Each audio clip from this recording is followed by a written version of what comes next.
तो भगवान शंकर को श्रावण प्रिय है।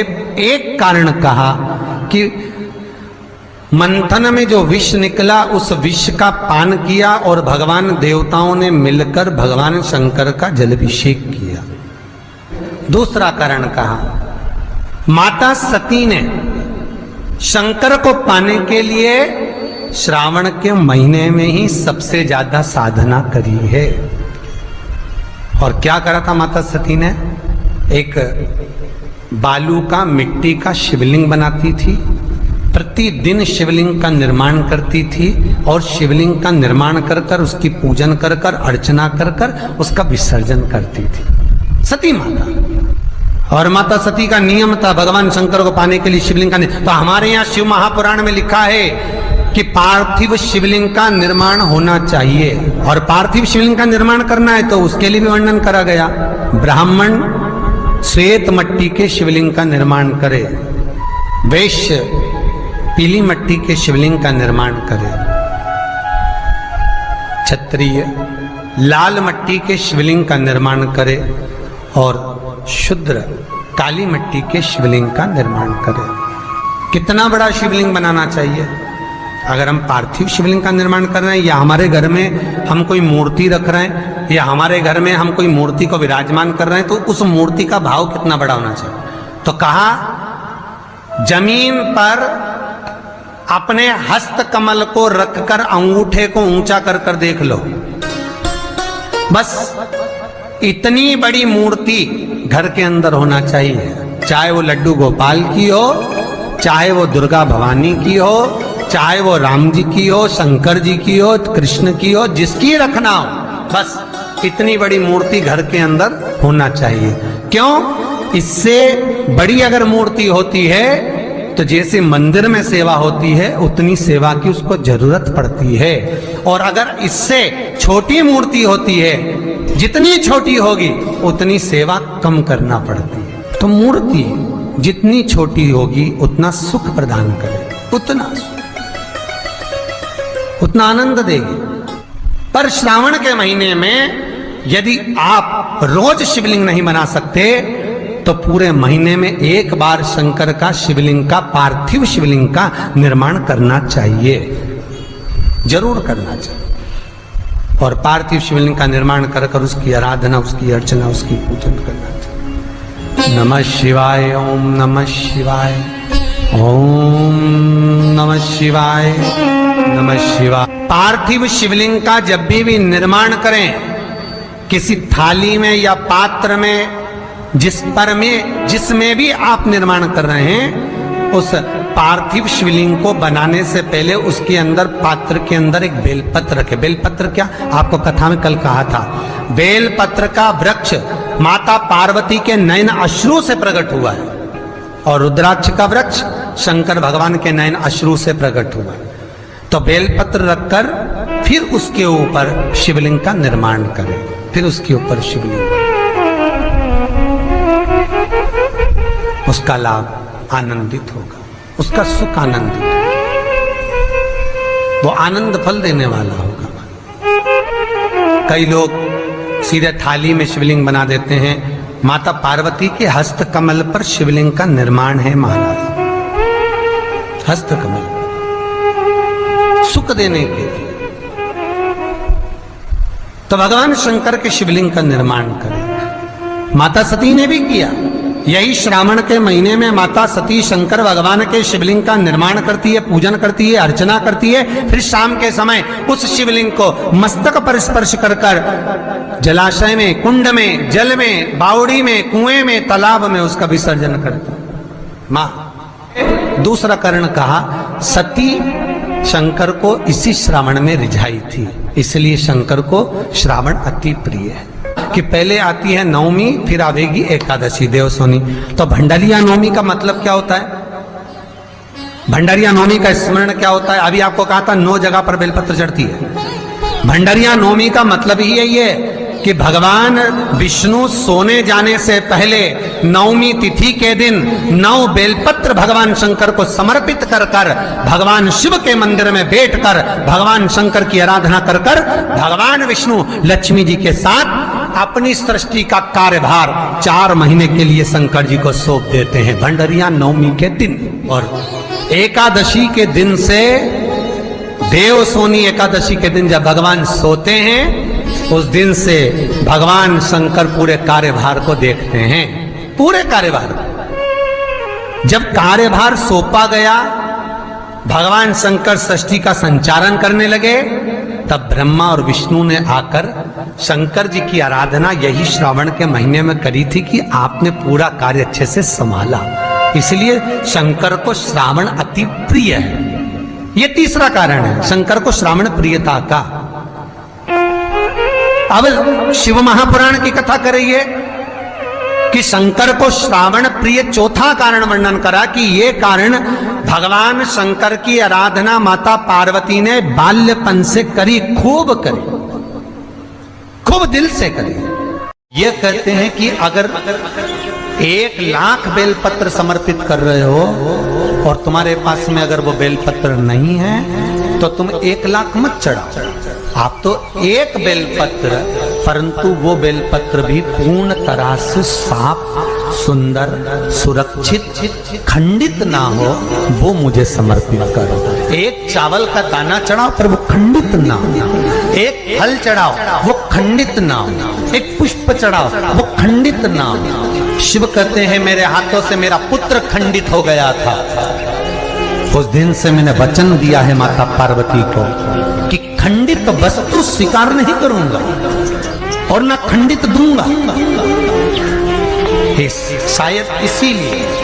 शायद इसीलिए ये चरित्र कहता है कि जिस नारी का गर्भ 2-3 महीना ठहरने के बाद में गर्भ गिर जाता हो, 4 महीना ठहरने के बाद गर्भ गिर जाता हो, गर्भ बच्चा पूर्ण नहीं होता हो, या बच्चा कहीं शरीर के अंदर डॉक्टर कह रहे हैं सोनोग्राफी में कि ये विकलांग है, बच्चे के पाँव में या मुख में या शरीर में पानी भरा गया है, ये सुरक्षित नहीं होगा, ये बुद्धि से कमजोर होगा, या ये बच्चा ऐसा विकलांग होगा, तो उसी समय पर जैसे ही डॉक्टर ने कहा वैसे ही एक श्रीफल, और वो श्रीफल खंडित नहीं होना चाहिए, उस श्रीफल पर जो नारी है गर्भ से है, उस नारी का सिर से लेकर एड़ी तक एक लच्छा मतलब मोली मतलब नाड़ा जो हाथ में बांधते हो, कलेवा, उसको नाप कर श्रीफल पर भगवान शंकर का नाम लेकर उस स्त्री का नाम और गोत्र बोलकर बांधकर भगवान शंकर के चरणों में ले जाकर रख दीजिए, फिर वो बच्चे की जवाबदारी शिव की हो जाती है, फिर शंकर की, क्योंकि शिव ने माता पार्वती को वचन दिया था कि मैं खंडित नहीं दे सकता। सारे देवताओं के मंदिर में नारियल फूटता है, हनुमान जी के मंदिर में नारियल फूटता है, राम जी के मंदिर में नारियल फूटता है, देवी जी के मंदिर में नारियल फोड़ा जाता है, पर शंकर जी के मंदिर में नारियल नहीं फोड़ा जाता।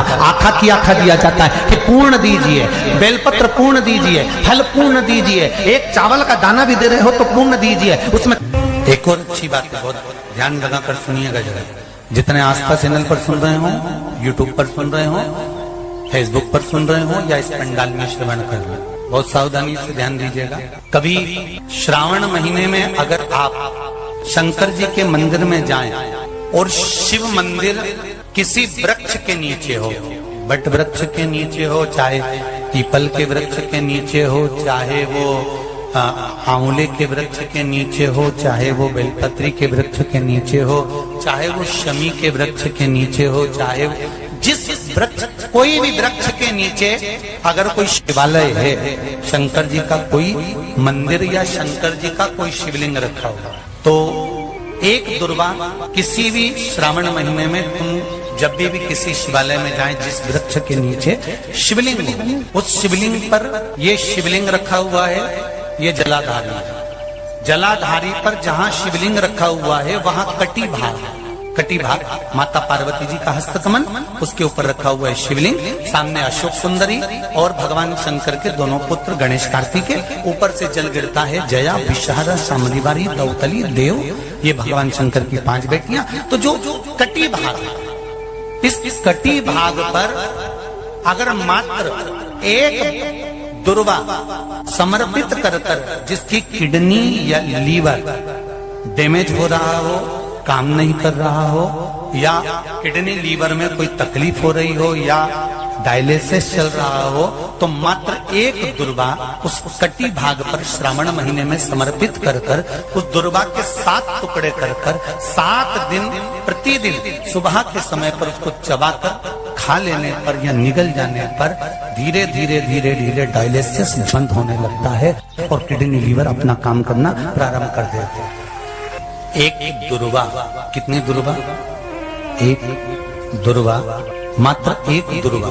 शंकर भगवान पर चढ़े हुए जल जब नीचे की ओर आता है, जिस जगह पर जल गिरता है उस जगह पर मात्र एक दुर्वा अपनी कामना कर कर इस शरीर के सुख के लिए शंकर भगवान के जल गिरने वाले स्थान के पास में अवधूतेश्वर महादेव के नाम से रख दी जाती है, तो जिंदगी में कभी बड़ी बीमारी नहीं आती। उसी तरह इससे रोग को समाप्त करने के लिए दुर्वा का प्रयोग किया गया। आप लोगों ने पूर्व में जो शिव महापुराण की कथा कुबेरेश लोहा की धरा से करी थी, वो आप लोगों को ध्यान में होगा। दुर्वा कैसे उत्पन्न हुई थी, दुर्वा का महत्व क्या है, कितनी दुर्वा चढ़ाना चाहिए, कैसी दुर्वा चढ़ाना चाहिए, दुर्वा की उत्पत्ति कहाँ से हुई है, दुर्वा तोड़ने के बाद पानी में डालने के बाद फिर हरी हो जाती है, इसका क्या कारण है, दुर्वा गणेश जी को क्यों चढ़ाई जाती है, शंकर जी को दुर्वा किस स्थान पर चढ़ाई जाती है, ये सारी कथा आपको पूर्व में इसी कुबेरेश्वर बाबा के पावन धरा से सुना चुके हैं, जो टीवी पर डली हुई है। कभी आपने नहीं सुनी हो तो यूट्यूब पर से दुर्वासा महापुराण की कथा आप निकाल कर उसको श्रवण कर सकते। उसमें वर्णन किया है कि इस दुर्वा का महत्व क्या है, दुर्वा का क्या। मात्र एक दुर्वा शिवलिंग पर चढ़े हुए जल जहां से नीचे की ओर गिरता है, उस जगह पर मात्र अपने शरीर की कामना करते हुए भगवान से रोग मुक्ति के लिए एक दुर्वा अगर समर्पित कर दी जाए तो कोई बड़ी बीमारी जिंदगी में आ ही नहीं सकती, ग्रहण ही नहीं, मतलब ग्रसित नहीं कर सकती। श्रावण के महीने की श्रावण शिव महापुराण की कथा सुन रहे हैं। एक बात दिल से बताना, जितनी सौभाग्यवती माताएं होती हैं ये संक्रांति पर भी 13 चीजें दान करती हैं, 14 चीजें दान करती हैं। बीच में कोई 16 सोमवार का उद्यापन करेंगी तो भी सुहाग की सामग्री देंगी, उद्यापन करेंगी तो भी सुहाग की सामग्री देंगी, कोई कार्य करेंगी तो भी सौभाग्य की सामग्री देंगी। सौभाग्य की सामग्री का दान क्यों किया जाता है, सौभाग्य सूचक वस्तुओं का दान क्यों किया जाता है, सौभाग्य की वस्तुएं क्यों प्रदान करी जाती है, क्यों दी जाती है, उसका कारण क्या है।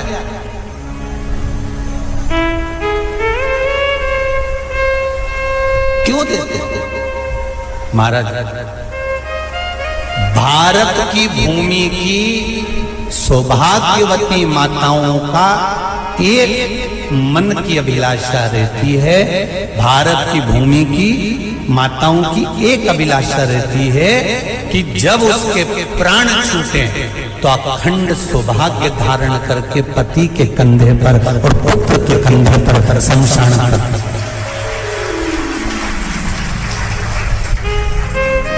ये भारत की भूमि की माताओं की सोच, उनके मन का संकल्प, उनके मन का भाव।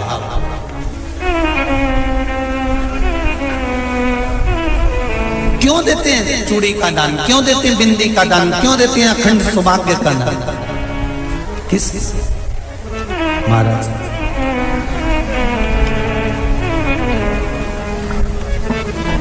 मेरे हाथों में भर भर के चूड़ी रहे,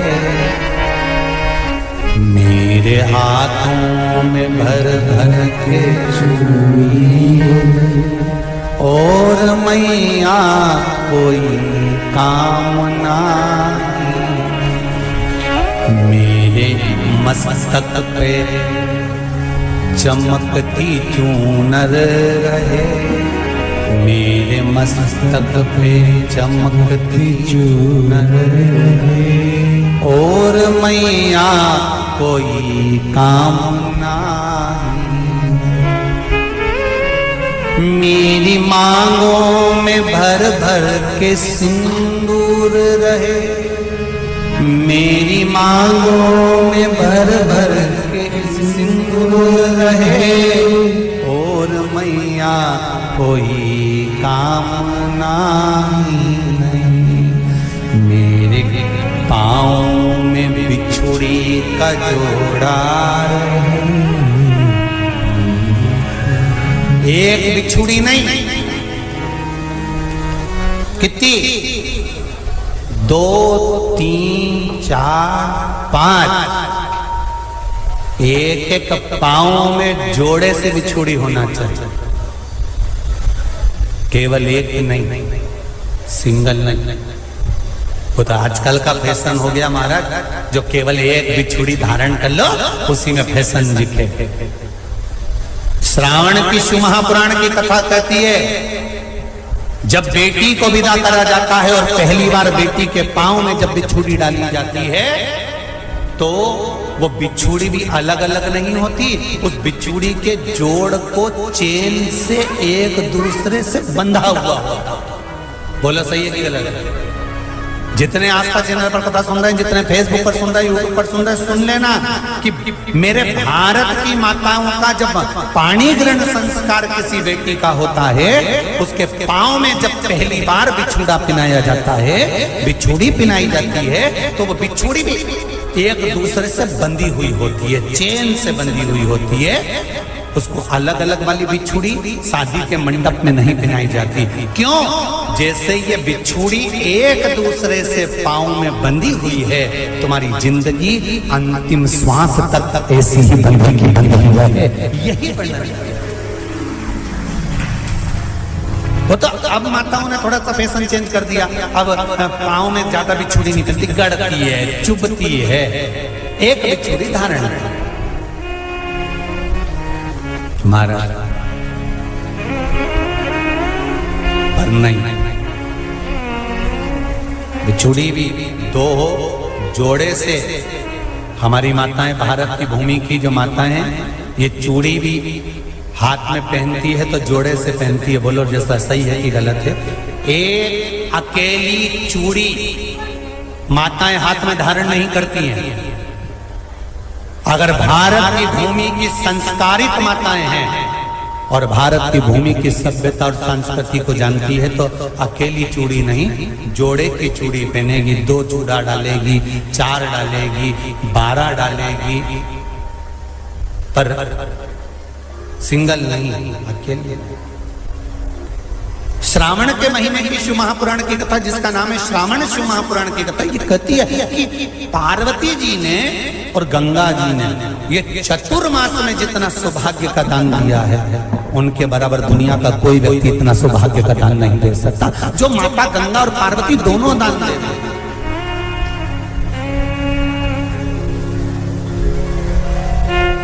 प्रतिदिन दे रहे हैं। और अब तो फैशन आ गया, तुम लोगों जो सौभाग्य का दान देते हो प्लास्टिक की डलिया में देते हो, पर एक एक पुराण को उठा कर देख लेना, एक एक उद्यापन को उठा कर देख लेना, जितनी तुम कथा तुम्हारे घर में छोटी छोटी कथाओं की पोथियां पढ़ी हो, उनको उठा कर देख लेना। उसमें नहीं लिखा कि प्लास्टिक की डलिया में सौभाग्य की वस्तु का दान दिया जाता है, उसमें लिखा है बांस की पिटारी में, बांस की डलिया में सौभाग्य की वस्तुओं का। के महीने में एक नियम बनाना कि मैं 108 ये वस्तु शिव को समर्पित करती। उसका कारण क्या है? तो स्कंद पुराण में लिखा है, शंकर भगवान को सावन के महीने में जब हम 108 कोई वस्तु समर्पित करते हैं तो शंकर उसको लाख और करोड़ों गुना कर कर हमको पूरे वर्ष में प्रदान कर देता है। इसलिए श्रावण महीने में 108 की महत्व। 2 जल के पात्र सावन के महीने में, भले एक बड़ा पात्र हो, एक छोटा सा पात्र हो, पात्र भी नहीं हो तो उसके ऊपर भले कटोरी रख लेना, पर 2 पात्र से जल शिव जी को एक साथ समर्पित करना। शंकर भगवान कहते हैं श्रावण के महीने में भार बढ़ जाता है, इसलिए पार्वती और गंगा ये दोनों संभालती हैं, इसलिए श्रावण के महीने में जल वृष्टि भी अपार होती है। बाकी के आषाढ़ में हुई, कुंवार में हुई, भादों में हुई कि नहीं हुई, पर श्रावण की जल वृष्टि की महत्वता, गंगा और पार्वती दोनों प्रबल।